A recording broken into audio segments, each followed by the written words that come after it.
জাতীয় মহিলা কমিশন গতবার যখন সন্দেশখালিতে গেলেন তারপর থেকেই কিন্তু যাবতীয় কুৎসা অপপ্রচার সেগুলো শুরু হয়। রেখা শর্মাজি এবং তার টিম যারা গেলেন তারা এই বঙ্গ বিরোধী কি ভাবে কুৎসা করা যায় সেগুলো তারা তখন ডিজাইন করেছিলেন।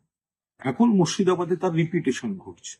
সাদা কাগজে সই করানো, সাদা কাগজে সই করানো, অপপ্রচার নিজেদের মতো করে বসিয়ে নিয়ে তারপর ছড়িয়ে দেওয়া হবে।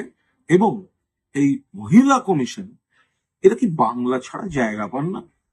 যখন মণিপুর জলে নির্যাতন হয়, যখন উত্তরপ্রদেশের উন্নাও হাতরাসে নারী নির্যাতন হয়, মধ্যপ্রদেশ হয়, ডবল ইঞ্জিন সরকারের অন্য রাজ্যগুলো হয়, তখন এরা কোথায় থাকেন?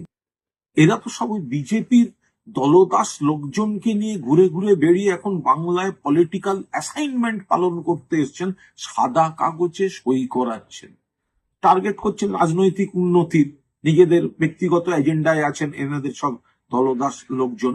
কিন্তু এদের ডিজাইনটা ধরা পড়ে গেছে। জাতীয় মহিলা কমিশন মানে বিজেপির মহিলা মোর্চার শাখা।